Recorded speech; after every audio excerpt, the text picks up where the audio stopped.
Hey everybody, hope you're enjoying your time in Dawntrail as much as I am. I was hoping to have my next video ready, but unfortunately it still needs a little time.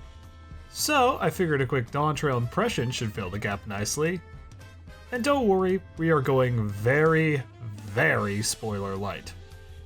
That being said, I will be showing footage up to the 91 dungeon and showing a few cutscenes up to that point. So if you're avoiding everything, best hop out now. With that out of the way, let's hop to it.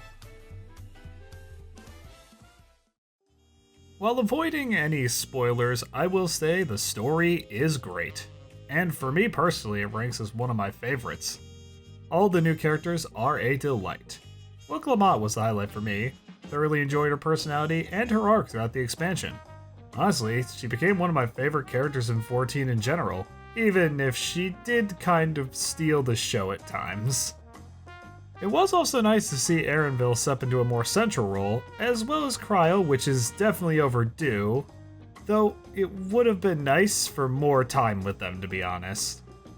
And I enjoyed plenty of other characters from Tyrol. Kona was nice, Zerolja was interesting, and of course there's Bakul Jaja. I like Bakul Jaja, though clearly not as much as Twitter does. I will say that as you get into the later half of the expansion, there are a few pacing issues. However, as the beginning of 14's new era, I think that this is a fantastic start. The new job updates feel nice so far. I mean, most of them got about one new button since Endwalker. For example, my main, Dark Knight, gets a Confiteor-like combo after Delirium, and a new Shadow Wall upgrade. And with the fusion of Delirium and Blood Weapon, it does seem like there's quite a few changes going on. But honestly, the most significant change is what button you hit after you pop Delirium. And it's barely even that, since the combo replaces your Blood Spiller, so you're still hitting the same key. For most jobs, there isn't really a significant change. Most of them are about the same as they were in Endwalker. Which isn't bad at all, as I felt like most of the jobs were in a decent state there. But updates to your favorites is only half the fun of a new expansion. Let's talk about the new jobs. The paint-slinging caster, Pictomancer. I have heard really great things about this job, from people online, to friends who have been playing it, and testing it, it definitely seems interesting. But that's the most I've done on the job so far. I mean, from what everyone says, I imagine it'll be fun when I start leveling up my casters, but for now, my experience is limited. Though I will say at the moment, its damage output is kind of insane. Just giving tanks a warning, check your aggro when pulling dungeons with a Picto. You might find the Picto has stolen a mob off of you. Viper is the new job I've actually been playing a bit, and it is a lot of fun. It can be a little overwhelming at first, since it drops most of your skills at the beginning, and every time you hit a button, it changes to a new one. But honestly, if you just follow your combos, do your positionals, it's pretty simple. And it flows really nicely, having you alternate combos that end in your flank and high end positionals. And it makes for an experience I find really enjoyable. Honestly, it surprises me. I have never really been a big fan of melee DPS up to this point.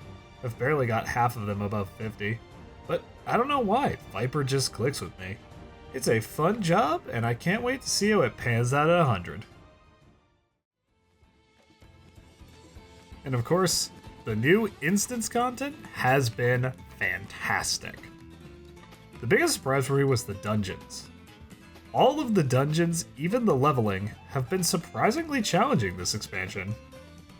It's a welcome change to be sure. Typically dungeon mechanics were as simple as dodge telegraph or spreads, without really mixing things up. But there are several encounters where mechanics are layered over each other, requiring a bit more thought than your typical dungeon.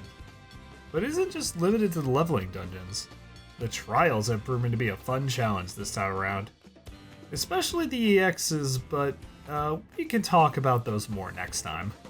And because this video took way too long to write, I confirm that Arcadian Normal provides an interesting challenge. Though if you've been paying attention to online discourse, you may have put this together. I'm not really sure if I believe this is truly harder than the normal Pandemonium raids, but I will say that M4 has really put me through the ringer. So if you wanted a challenge in this expansion, I think Dawntrail will provide you with plenty. Oh yeah, and the music in this expansion is amazing so far. With some of the overworld stuff.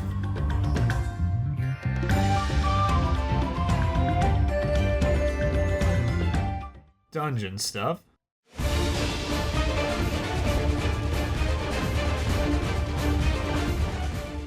And while I don't want to show it due to spoilers, the raid music is great.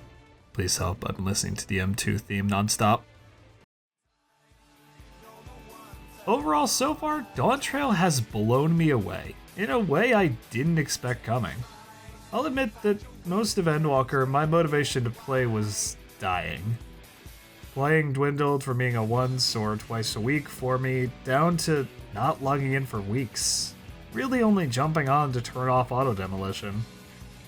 And honestly, I've been playing every day since early access, and I will say after fearing I was falling out of love with this game, I can happily say I was so wrong. I'm excited to keep playing, and finishing some of the goals I've been putting off. I'm getting Omni 100 this time, mark my words. But that'll be a tale for another time. I hope.